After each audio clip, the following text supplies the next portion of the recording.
ಕುಮಾರ್ ಅವರು ನನಗೇನ್ ಅನ್ಸ್ಬಿಟ್ಟಿದೆ ಅಂದ್ರೆ ಈಗ let us enjoy the situation ಅಂತ ಇದನ್ನ ಕಂಟ್ರೋಲ್ ಮಾಡಿ ಇದನ್ನ ನಿಯಂತ್ರಣದಲ್ಲಿಟ್ಟು ಇದನ್ನ ಒಂದು ವ್ಯವಸ್ಥಿತವಾಗಿ ತೆಗೆದುಕೊಂಡು ಹೋಗೋ ಪ್ರಯತ್ನ ಬಿಟ್ಟು ಈಗ ಮಾತಾಡ್ರಪ್ಪ ಅಂತ ಹೇಳ್ಬಿಡೋದು ಈಗ ಆ ಸ್ಥಿತಿಗೆ ಬಂದು ಮುಟ್ಟಿದ್ರೆ ಉಳಿದ ಬಿಸ್ನೆಸ್ ಆಗ್ತಾ ಇಲ್ಲ ಅಂತ ಅನ್ನೋದಷ್ಟೇ ನಂದು।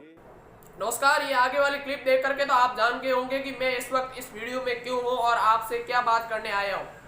आप ये क्लिप देख करके जान गए होंगे कि मैं किसके बारे में बात कर रहा हूँ। जी हाँ, मैं बात कर रहा हूँ उसी कांग्रेस के एक नाहिती जाहिल और अनपढ़ एमएलए के बारे में, जिसने ये कहा है कि अगर रेप नहीं रोक सकते तो लेट कर एंजॉय करना चाहिए। अब उसको ये बताना चाहिए कि आप भी अपनी बेटी बहन को भेज दें ताकि रेपिस्ट और आप सब वे जो एंजॉय कर सके। मैं इतनी अभद्र भाषा का प्रयोग नहीं करना चाहता क्योंकि मैं उसमें से नहीं हूँ। अगर मैं भी ऐसी भाषा का प्रयोग करूंगा तो मुझ में और इस जाहिल में क्या फर्क रहेगा। लेकिन मैं आपको बता दूं कि ये कांग्रेस के एमएलए, और कांग्रेस नाम तो आपने सुना ही होगा। हाँ जी हाँ, वही पार्टी जिसने भारत को स्वतंत्र कराया, देश की सबसे बड़ी पार्टी, और वही पार्टी आज देश में ये बता रही है कि डेमोक्रेसी रही नहीं है, नरेंद्र मोदी ने डेमोक्रेसी का गला घोट दिया है। लेकिन जब ये वीडियो देखते हैं तब हमें पता चलता है कि डेमोक्रेसी कैसी थी पहले।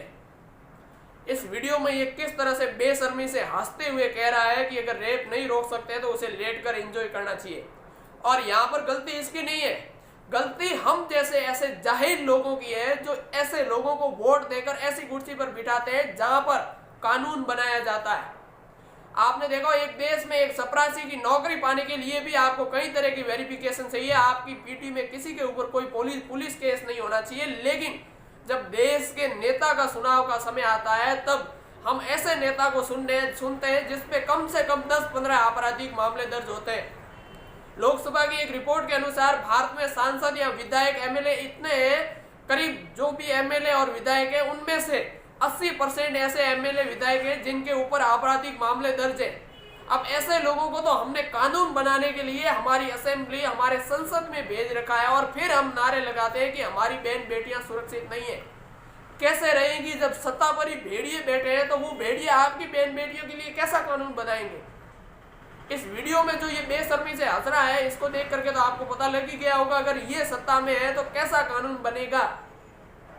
और फिर हम आवाज उठाते हैं कि हमारी सरकार अच्छी नहीं है। हमने तो जाति और धर्म के नाम पर ऐसे लोगों को सुनकर के भेजा है जो साले झाड़ू लगाने लायक नहीं है, और फिर हम बोलते हैं कि सरकार ये है वो है, हमारा देश आगे नहीं बढ़ पा रहा है, इसमें नेताओं की गलती। इसमें नेताओं की कोई गलती नहीं, इसमें गलती हमारी है, जनता की गलती है।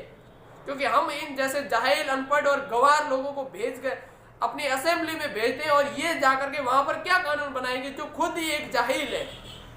अब इनके बारे में मैं ज्यादा कुछ बात नहीं करना चाहूंगा क्योंकि इनमें बात करने लायक कुछ है ही नहीं। जब इनके बातों से ही पता चल रहा है कि ये कितना बड़ा जाहिल और गवार है। बाकी इस वीडियो को आप शेयर करें और इस चूतिए को जल्दी से गिरफ्तार करना चाहिए जो हमारी बहन बेटियों के बारे में ऐसा कमेंट कर रहा है। जब इनके ही घर में, नेताओं के घर में किसी का रेप होगा तब इन्हें समझ में आएगा कि रेप